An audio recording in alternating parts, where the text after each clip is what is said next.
Dubai शहर की सबसे महंगी और आलीशान बिल्डिंग की 25वीं मंजिल पर एक बेहद खूबसूरत और शानदार अपार्टमेंट था। उस अपार्टमेंट में रहती थी कोमल मेहता, जो दुबई के सबसे अमीर बिजनेसमैन रमेश मेहता की इकलौती बेटी थी। कोमल अपने आलीशान बेडरूम में बैठी अपनी सहेली राधा से फोन पर बात कर रही थी।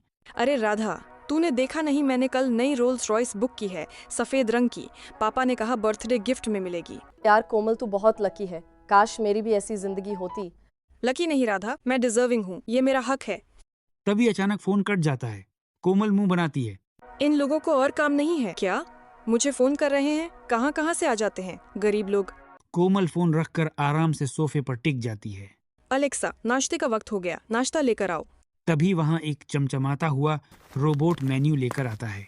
जी मैम, आज का स्पेशल मेन्यू है French toast with truffle butter, smoked salmon bagel या fresh avocado bowl with poached eggs.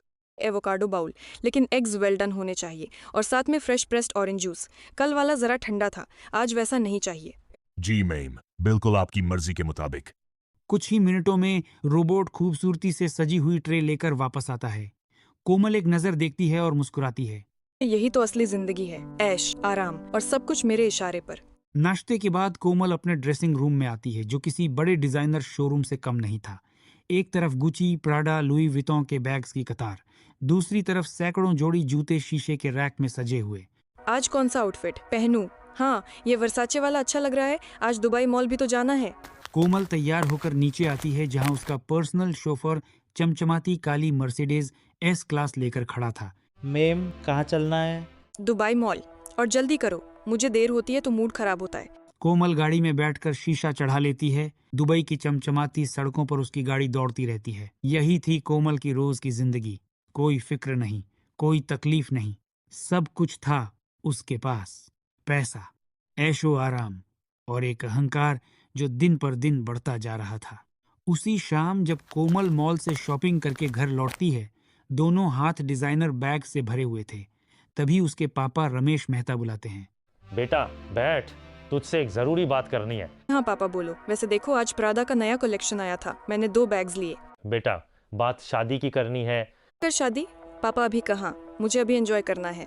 बेटा, मेरे बहुत पुराने और करीबी दोस्त हैं सुरेश शर्मा, इंडिया में उत्तर प्रदेश के एक गांव में रहते हैं। उनका बेटा विकास बहुत अच्छा और नेक लड़का है, उन्होंने तेरे लिए मांगा है। पापा ये जोक कर रहे हो ना? गाँव और मैं, कोमल मेहता किसी गरीब गाँव में जाएगी? ओ प्लीज पापा, मजाक मत करो। कोमल, ये मजाक नहीं है। सुरेश भाई ने पुराने वक्त में हमारी बहुत मदद की है, वो एहसान मैं भूल नहीं सकता। और उनका बेटा बहुत अच्छा इंसान है। पापा, मैं दुबई में पली बड़ी हूँ, मैंने पूरी जिंदगी लग्जरी में गुजारी है। मैं किसी गांव में नहीं जा सकती, ये नहीं होगा। बेटा, फैसला हो गया है। कोमल अपने पापा का चेहरा देखती है। वो जानती थी जब पापा इस आवाज में बोलते हैं तो कोई बदलाव नहीं होता। वह कमरे में चली जाती है और दरवाजा बंद कर लेती है। पहली बार उसकी आलीशान जिंदगी में एक तूफान आया था। 1 महीने बाद कोमल की शादी विकास शर्मा से हो जाती है।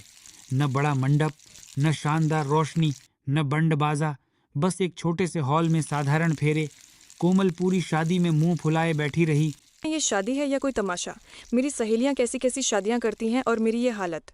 विदाई का वक्त आया। रमेश मेहता ने कोमल को गले लगाया। उनकी आंखें भरी हुई थीं। बेटा, वादा करके खुश रहने की कोशिश करेगी। कोमल कुछ नहीं बोली। आंसू रोकते हुए गाड़ी में बैठ गई।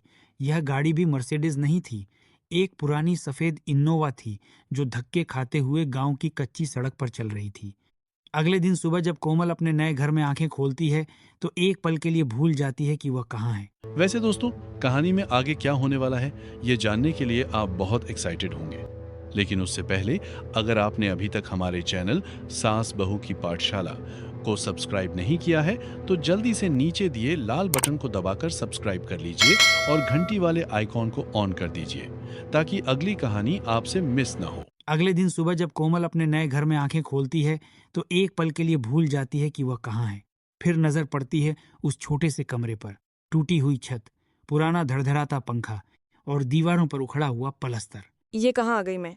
तभी दरवाजा खुलता है और सास सुमित्रा देवी आती हैं, साधारण सूती साड़ी में, बालों में तेल लगाए। बहू उठ गई। चलो अच्छा है, चाय बन गई है, आओ आंगन में बैठकर पियो। चाय? आंगन में? मुझे तो बेड में ही ब्रेकफास्ट मिलता था। कोमल उठकर बाहर आती है। आंगन में एक चारपाई पर ससुर सुरेश शर्मा बैठे थे। छोटी सी रसोई से धुआं उठ रहा था। घर के बाहर एक हैंडपंप था। यहाँ बाथरूम कहाँ है? वो पीछे है बहू, नहाने के लिए पानी खुद भरना पड़ेगा हैंडपंप से। कोमल हैंडपंप को देखती है, फिर अपने उन हाथों को देखती है जिन पर कल तक महंगी नेल आर्ट थी। आंखें भर आती हैं, लेकिन घमंड अभी भी जिंदा था। ये मेरे बस की बात नहीं है। दिन बीतते गए। सुबह 4 बजे सास उठ जाती थी। बहू उठो, गाय को चारा डालना है और खेत में भी जाना है। 4 बज गए क्या? अभी तो रात है। यहाँ गांव में यही वक्त होता है उठने का, जल्दी करो। कोमल किसी तरह उठती है। हाथों में छाले पड़ गए थे हैंडपंप चलाते चलाते। कच्ची मिट्टी की राह पर उसके महंगे चप्पल धंसते जा रहे थे। ये कीचड़, मेरे कपड़े खराब हो गए। गाय के पास जाकर कोमल रुक जाती है। मैं इसके पास नहीं जाऊंगी। अरे बहू, यह गाय है, शेर नहीं। यह तो हमारी लक्ष्मी है। कोमल मन मारकर चारा डालती है। गाय उसका हाथ चाट लेती है और कोमल चीख पड़ती है। सुमित्रा देवी जोर से हंस पड़ती हैं।